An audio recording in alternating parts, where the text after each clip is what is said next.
I moved away from my hometown a few years ago. My father had committed suicide when I was a small boy, going out to the barn and shooting himself in the face with a shotgun. I barely remember him still. The only thing that stays with me from that day was my mother's agonized, racking sobs when she found his mutilated body. Sometimes, during nightmares late at night, I still hear those same screams, repeating over and over like a skipping record.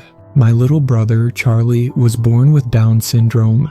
My mother took care of Charlie by herself since I moved away. I rarely talk to my family, something I feel increasingly guilty about looking back. Unbeknownst to me, my mother had a worsening addiction to pills and alcohol. To this day, I don't know if she intended to kill herself or not. But after examining her corpse, the medical examiner concluded that she had a lethal combination of benzos, morphine, and vodka in her system. When they found her body rotting in the summer heat in her bedroom 3 days later, they said she had one eye half open, her arm still outstretched towards the telephone, as if trying to call for help. Even in death, the police ended up finding my number a few days later. I lived over 5 hours away, but when I heard Charlie was being kept at the police station, I immediately took the day off of work and headed back towards my hometown of Frost Hollow. I remember driving through the rural town, a place of rolling hills and thick, dark forests, thinking how dead and empty the whole area looked. A lot of the houses that had been there when I was younger had since been demolished or lay barren, dilapidated, and rotting. The police station in the center of town seemed to be one of the few places still open. I looked at the shuttered windows lining both sides of Main Street, seeing one out of business sign after another.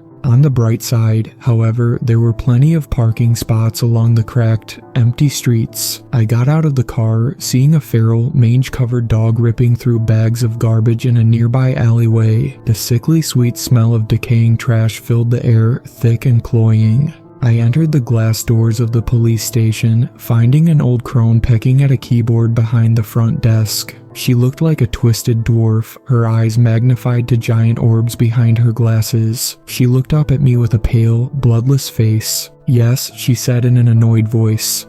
"I'm here to pick up Charlie Benton," I said. The old woman looked behind her, where a tanned woman in a police officer's uniform was leaning against a rusted metal cabinet, looking through a file. "Sergeant Alvarez deals with that," the old woman spat, looking back at her computer. The police officer sighed, looking up at me with humorless eyes. A few moments later, she circled around, coming out the tinted black glass door around the side. The slow, erratic typing of the old woman continued ringing out like the ticking of a failing heart. Sergeant Alvarez had wide, almond-shaped eyes and jet black hair pulled back in a ponytail. She did not look happy to see me. "You're Dennis?" she asked. I nodded, pulling out my license. She inspected it closely before handing it back to me. "We found your brother in quite a state. He was covered in blood, naked from the waist up, wandering through people's backyards at night.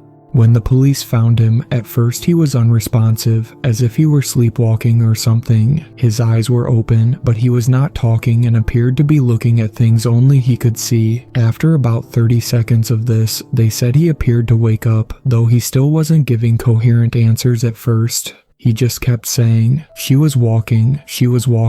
Eventually, after a lot of trying, they were able to ask him about why he was wandering at night and why he was covered in injuries and blood. Your brother said something kept hurting him in the house at night and that he had to get out.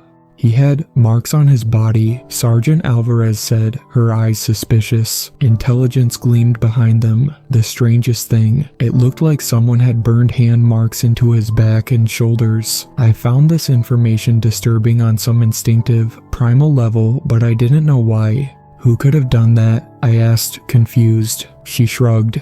Charlie couldn't tell us, she said. Your mother had been dead for 3 days by that point, and the wounds on Charlie's body were fresh. Do you know if there was anyone else who regularly visited or lived in the house with them? I shook my head. My mother had no friends, I said. She was practically a hermit. She used to just stare out the window for hours when I lived there like a zombie. No one ever came to visit her. The black doors swung open again, and Charlie stood there next to a muscular police officer. Charlie's face had his typical vacant stare. Charlie appeared in his mid-20s, a sweaty, lumpy mass of a human being wearing a tight pinky and the brain t-shirt. His enormous belly hung over his belt, his shirt seemingly always pulled up to expose a few inches of naked flesh. He had confused, mud-brown eyes that rarely focused on anything for longer than a few seconds. But there were other times Charlie seemed to have an almost photographic memory, repeating entire conversations in his strange, droning monotone even months after they had taken place. "She is dead," he said, his muddy brown eyes unfocused. "She is dead. She was walking." I squinted at him, feeling cold dread dripping down my heart. "Charlie, buddy, it's okay now," I said, taking a step towards him. He looked up abruptly, seeming to just now realize that I was there. "Dennis," he screamed, his enormous belly jiggling as he ran forward. He wrapped his thick arms around me, his face filled with an innocent, childlike excitement. He lifted me off the ground. A breathy exhalation of fetid breath hit me directly in my face. I grunted as he squeezed the air out of my lungs. Charlie was immensely strong and often didn't realize his own strength. "You're crushing me, buddy," I grunted in a small, crushed voice. Charlie dropped me back down on the ground. I looked closer at him, seeing healing, sickly wounds peeking above the neckline of his t-shirt. A rainbow of black, purple, and blue marks hung there, formed in the shape of long, twisted fingers. The worst of them had drops of pus falling from the burnt craters in the center. I wondered how many more lay hidden beneath his clothes. Sergeant Alvarez gave me her card, telling me to call her if I found out any more information about the case, or if Charlie remembered anything, or was able to give more information in the future. I wondered who could have possibly been hurting Charlie. It made me feel sick and angry, thinking of someone following him around, scaring him and attacking him during the night. Charlie already hated and feared the dark as it was, adding another layer of cruelty to the disturbing case. He had feared it ever since he was a small boy. I walked him out of the police station, buckling him into the passenger seat of the car. As I sat down in the driver's seat, he looked over at me, sweat glistened on his upper lip, and his goofy bowl cut of a haircut was sticking up in random spots. "Dennis, I saw her," Charlie said in his flat monotone. "She was walking. At night, I heard her feet. In the dark, I heard her feet."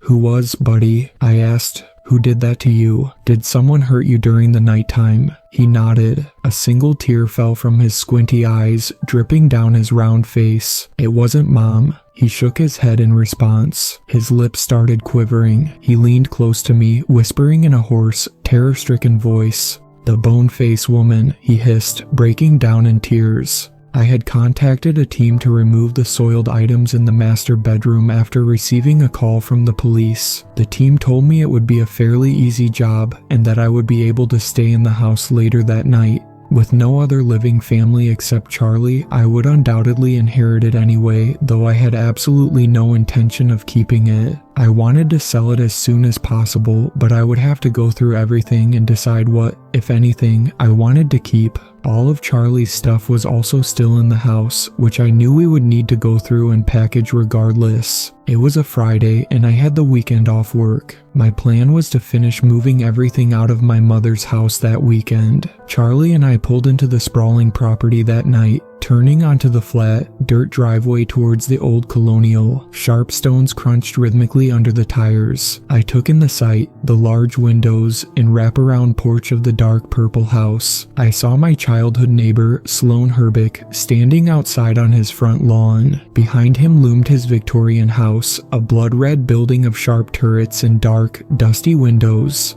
Sloan Herbick was a strange man in more ways than one. He had been burned horribly as an infant in a crib fire, barely surviving with his life. Melted folds of lumpy scar tissue covered most of his body, including his face and head. Miraculously, he hadn't lost his eyesight, nose or lips, but both of his ears were missing as well as all the hair on his head except his long, black eyelashes. His horrifyingly scarred body looked nearly as pale as an albino's, but his eyes were as dark as sin. I remembered Sloan as an arrogant, aloof man with no friends, about 10 years older than myself. According to what my mother told me as a teenager, Sloan's mother had gone missing when I was little, during the time when they were constructing our then brand new home in Frost Hollow. By now, I thought, he must be at least 40, though the keloid scars and mutilated ridges of flesh running over his entire body made it impossible to tell. As I got out of the car, I gave a neighborly wave, but Sloan ignored me. He stared fervently down at the hole, slamming the sharp tip of the shovel into the earth over and over again at a frenetic pace. I walked by Charlie's side up the rickety wooden steps to the front porch, pulling the spare house key out of my pocket from so many years ago. With trembling fingers, I slid the key into the lock, finding that my keys still worked, as I knew they would.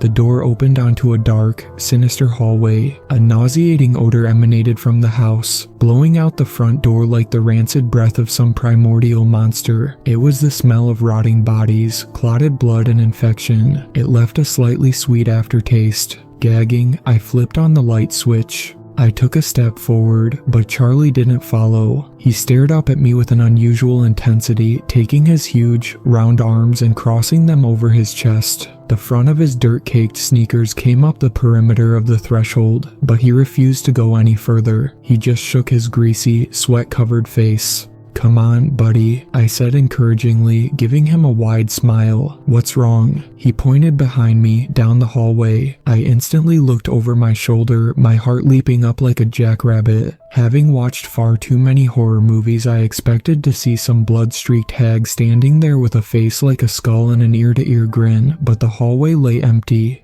"She's still here," Charlie said slowly, his eyes giant glassy orbs of terror. "She is dead."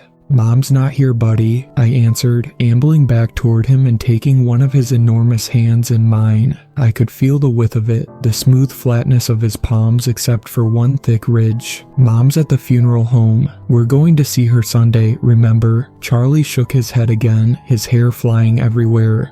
"This place is bad," he said. "We've got to stay here for the weekend, Charlie," I responded, feeling a rising sense of irritation. "I already explained it all to you. The house is fine. They took the dead body out already, so what's the problem? You'll be with me the whole time." "It will be bad," Charlie said, sweating heavily. "It won't be scary, buddy, I promise." Looking back, it is hard to imagine any more untrue words than those. Much of the stuff from my mother's room had been taken out by the cleaning team. They told me that some of her fluids had burst from her body, staining the mattress and bed frame with their black rot. Luckily, not much had gotten on the floor, but a small puddle had dripped down. The guest bedroom was directly underneath Mom's room, just a small, square room on the first floor with a bed, a dresser, and a TV. I kept the bedside lamp on all night. On the ceiling of the room, there was a Rorschach inkblot of dead, rotted fluids that still needed to be cleaned up. It was about the size of a basketball and looked like an eye. It had a dark, circular spot in the center, followed by thin, black tendrils that cracked their way towards the oval perimeter of the stain. Charlie crawled into bed next to me, putting a heavy, hot hand on my shoulder before falling asleep almost instantly, but I couldn't sleep. After what felt like an eternity, I looked over at the red lights of the alarm clock, seeing it was 3:32 a.m. I swore under my breath, sensing that my insomnia would not leave me alone this weekend in this place of horrors. At exactly 3:33, a jarring mechanical shrieking started outside. I jumped up in bed. Charlie awoke instantly. He sat up so fast that he smacked his head on the wall with a dull bonk. "What the fuck is that noise?" I hissed, jumping out of bed. I looked up at the stain as I went, giving it a distrustful glance backwards. The mechanical caterwauling seemed to be growing louder as I made my way toward the front of the house. I went to the front window, seeing Sloan Herbick running a wood chipper next to his totally dark house. I could just barely make out his dull silhouette, hearing the din of the constant grinding. Charlie gave an incomprehensible scream in the guest bedroom. I heard his heavy footsteps running toward me. His face was red and flushed, his pupils dilated and frantic. "The eye moved," he said, his voice having more emotion than I had heard in it in a long time. I blinked, the fog of sleep still clouding my mind. "You mean the stain?" I asked, finally figuring out what he was talking about. The stain on the ceiling. He nodded ferociously, bobbing his head up and down quickly. Eventually, I ended up talking Charlie down and getting him back to bed. The stain was still in the same spot, as far as I could tell. Around 4 a.m., the sound of the wood chipper finally died. In the eerie silence of the dark house, I fell into a nightmarish fever dream where I saw women bound with chains in a basement surrounding a mannequin wearing a suit made of human skin. The next morning, I went over to Sloane's house and knocked until he answered. While I waited, I studied the strange gargoyle knocker plastered across the scarlet door. At first, he would only crack it open a fraction of an inch, staring out at me with a single black eye. "Can you not run the wood chipper in the middle of the night?" I asked, giving him a faint, anxious half smile. "It's keeping me and Charlie from sleeping. I mean, you had the thing going at 3 a.m. last night." A few heartbeats later, the front door flew open. Sloane took a step towards me until his scarred, alien face stood only inches from mine. "It's because of my skin, isn't it?" he asked in a hoarse, low voice. He spoke in a strange cadence, mumbling the words in dissonant rhythms. "If someone cut your eyes out so you couldn't see how ugly I am, you wouldn't care about the wood chipper anymore, would you?" I took a step back, the smile peeling off my face. I reached for the canister of police mace in my pocket, gripping it firmly and putting my hand on the trigger. "Sloane, that has nothing to do with that," I answered coldly, narrowing my eyes at him. "Don't act like a goddamn psycho. Look, if you keep that shit up, I'll call the cops. Don't fucking do it again." I had no patience for nutjobs like him. He always gave me the creeps. As a kid, someone had gone around pouring bleach into the eyes of people's cats and dogs, blinding them and leading to some getting euthanized. I always suspected Sloane of doing it, though he never got caught. My brother and I spent the rest of that day packing up anything we wanted to take with us, putting it in boxes and labeling it. Charlie didn't have a lot of possessions, and Mom didn't exactly have a lot of valuable items in her house, so it was fairly quick going. I figured I would either end up selling or donating most of the crap left behind in the end. Before I knew it, the sun had started setting again. The darkness of a moonless sky descended on Frost Hollow like a guillotine blade. My brother and I kept working, mostly in silence, though Charlie would come over and show me random objects he had recently acquired. "Rick," Charlie said, proudly holding up a plush doll of Rick from Rick and Morty. A trickle of fake drool dripped Rick's mouth, and a trickle of real one from Charlie's. I laughed, ruffling his hair as if he were a toddler. "That's right," I answered excitedly. "That's Rick. You like Rick, buddy. You like how he just does whatever he wants whenever he feels like." Charlie nodded excitedly at that. After a couple more hours of sorting, I decided to go to bed. I wanted to leave as early as possible on Sunday morning after the funeral, which was the next day. Charlie followed me like a puppy, his normally unfocused eyes flitting from one side to the other with a kind of intensity I had rarely seen there before. He constantly scanned the shadows as if looking for something. We kept all the lights in the surrounding rooms in the guest bedroom. As I lay there, about to fall asleep, I glanced over at Charlie and saw him staring straight up at the stain with wide, watery eyes. I don't know how long it was later when I awoke suddenly in the pitch black. I blinked quickly, confused, and then I heard it, the noise that had caused me to sit up in bed. Right over me, I heard something gurgling and hissing in rhythmic breaths. It sounded as if whatever it was had lungs filled with blood and dirt. The terror I felt at that moment was incomprehensible, but it grew much worse when two burning, skeletal hands reached down and grabbed me. They covered my right arm in an iron grip, the thin, blade-like fingers feeling inhumanly long. I could feel my skin burning and melting. I screamed, kicking out with my legs and trying to pull away. I brought my left hand up, grabbing blindly for the thing's face. I groped in the darkness until I felt it, a face like a skull. It was slick and wet under my touch, sticky with clotted blood. I felt the muscles of its skeletal face thrumming and contracting. The thing had no skin. I repressed an urge to scream, instead reaching for its eyes, even as its burning hands continued yanking at my arm, trying to pull me off the bed.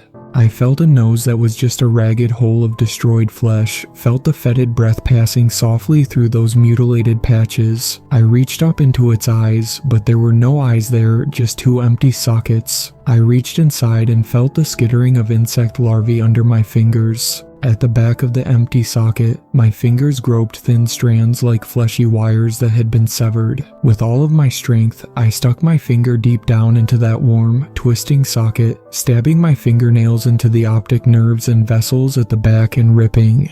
The hands on my arm instantly released. I felt some of the melted skin go with them, heard the tearing of my flesh as warm blood instantly dripped from the wounds. Hyperventilating, my breath hissing with pain, I fumbled in my pocket for my lighter. I brought it up, flicking it. I caught a glimpse of the thing my brother called the boneface woman, her naked, skeletal body running out of the room with a sickly gurgling of her diseased lungs. Overhead, the stain had turned into a real eye, a fleshy, black thing that flitted over the arm with a dilated pupil. It emanated insanity, its stare glassy and inhuman. Charlie lay on the floor, his eyes open but unseeing. My breath caught in my throat, the burning agony in my arm temporarily forgotten. I ran toward my brother, kneeling down over his limp body and shaking him. I saw fresh burn marks in the shape of a hand on his face, covering his forehead and temples. The cracked, broken flesh dribbled pus and blood like thick, clotted tears down his cheeks. When he didn't respond, I shook him again, grabbing him by the chin and forcing his eyes to meet mine. I saw him blink. He inhaled like a drowning man, grabbing my hand tightly and shaking his head from side to side. "She was here," he whispered. "She is dead, Dennis. She lives in the dirt." "We need to get out of here and never come back," I said, trying to pull Charlie up.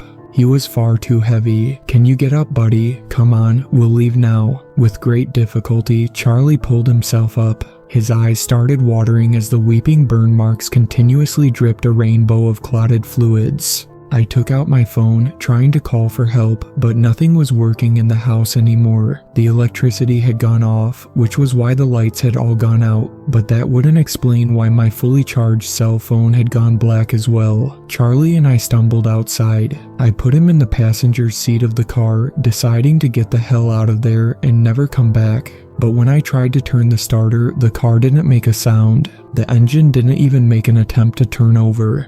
"It's her," Charlie whispered, his face a mask of terror and pain in the darkness. "The bone-face woman wants us to stay." "Well, she can go fuck herself," I spat, anger and fear mixing in a toxic sludge in my blood. I watched the house closely, seeing the curtains at the front moving. I caught an occasional glimpse of that abomination peeking out at us with her empty eye sockets and skinned face. I looked at Sloane's house, realizing I could call for help from there. He was the only neighbor within a half-mile radius.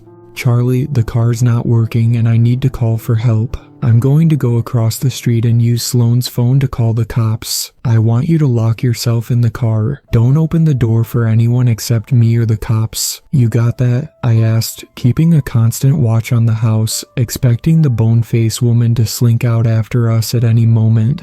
"She is dead," Charlie said robotically. "She is walking. She will not let us leave." After I had made sure Charlie had locked himself in the car, I sprinted over to Sloane's dark Victorian house. I ran up the porch steps, ready to start knocking frantically on the door, but as soon as I touched it, it creaked slowly open, showing a dimly lit kitchen. A single oven light was turned on. I looked around in disgust. The place was filthy. Mold-covered pots and pans covered the stovetop. Drying crusts of filth covered a mountain of dishes emerging from the sink. Maggots and other insects feasted like kings here. The white reflections of glittering rat and mouse eyes peeked out at me from the corners of the room. "Sloane," I called, not wanting to be too loud. Even though I wouldn't have admitted it to him, I was quite honestly terrified of Sloane Herbick. There was something off about that man. I left the kitchen, moving to the living room. There was only a single nightlight in here. All around me loomed naked human skins nailed to the wall. They rose in 2 rows, the bottom row offset from the top by a few feet so that more of the space could be used. I crept closer with wide eyes, realizing that the vast majority were just latex or silicone. Not all of them, however. Stuck randomly among the fake hanging skins were some that looked different. These looked thicker and had soft ridges running over their surface. I even saw signs of belly buttons, tattoos, and nipples on these leathery skins. At that moment, I knew without a doubt that they were human. Many looked ancient and cracked, the leather falling apart at the shoulders or waist. There was a couch covered in what looked like gore in the center of the room, facing a TV and DVD player. On a small, wooden table next to it lay a phone and a blood-encrusted meat cleaver. Shaking with excitement and fear, I crept closer to them, immediately grabbing the weapon. I took Sergeant Alvarez's card from my pocket, calling it. She answered on the second ring, sounding tired. "Hello," she said. "Sergeant Alvarez speaking." "This is Dennis Benton," I whispered furtively. "I need help immediately. Send an ambulance and police to my mother's house at 332 Angel Trace Road. Something's happened." "Where are you right now?" she asked. "I'm at my neighbor's across the street, but there's, body parts everywhere. I think he might be a serial killer. I don't know what the fuck's going on here, but please, hurry." I gently put the phone back down on the cradle, hearing a floorboard creak behind me. Sloan Herbick stood there, his dark eyes blazing. He pointed a pistol straight at my head. Looking down the barrel felt like looking into eternity. He was wearing a suit made of what looked like pale, white human skin. It covered him from head to foot, hugging his body with precision. All of the thread and sewing marks were expertly hidden. It almost made him look like some strange, alien nudist wearing a suit of white leather. At his feet, he had an open canister of gasoline. With practiced ease, he kicked it over, letting the pungent liquid spill out onto the floor all around me. "Hey man, you don't have to do this," I said, trying to act calm but quivering inside. I expected him to pull the trigger at any second, and then it would be lights out forever.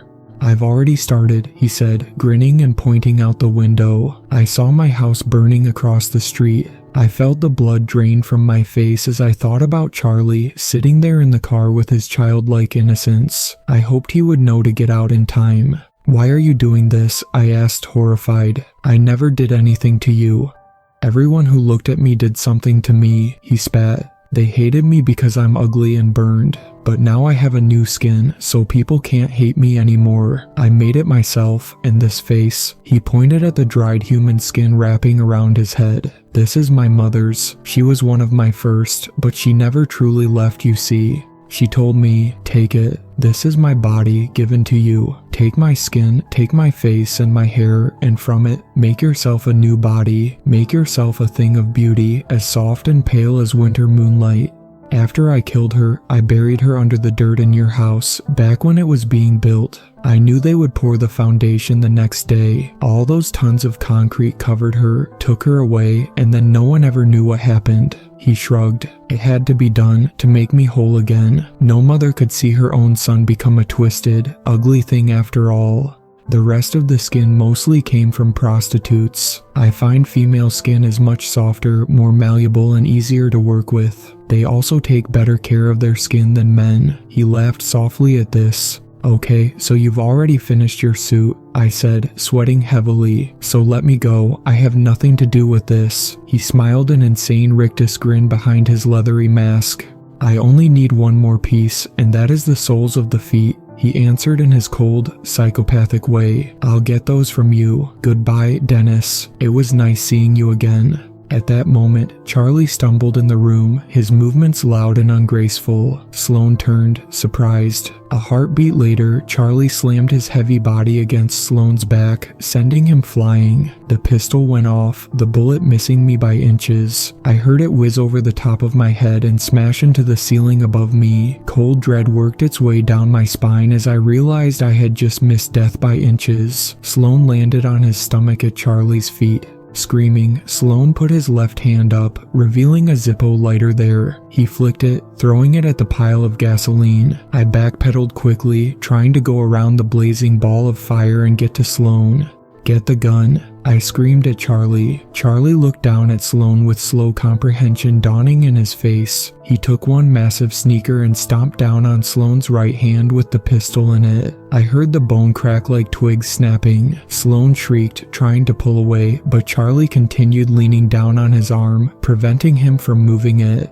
The fire was creeping at an incredible rate, rising up the walls and across the ceiling. Thick, black smoke filled the room, suffocating us. I ran at Charlie, my eyes watering. I realized I was still holding the meat cleaver in one hand. I looked down at Sloan in his suit of human skin, still trying to raise the gun with his broken arm. I wanted to finish this quickly. I brought the knife down into the back of his neck, hearing the bone crack. There was a wet thud and a bubbling of blood as the meat cleaver bit deeply into through his spine, and then Sloan was still. "Come on, Charlie," I said, grabbing his large hand. He wrapped his fingers around mine. Coughing and choking, we stumbled out into the night as police cars started pulling up. The first one had Sergeant Alvarez in it, who ran towards us, helping a stumbling Charlie toward the back seat of her car where he could sit down and catch his breath. Both houses were on fire now, blazing pillars of flame that rose high into the black, starless sky. At that moment, I only hoped that the flames would eat away the corpse of Sloane's mother, the boneface woman.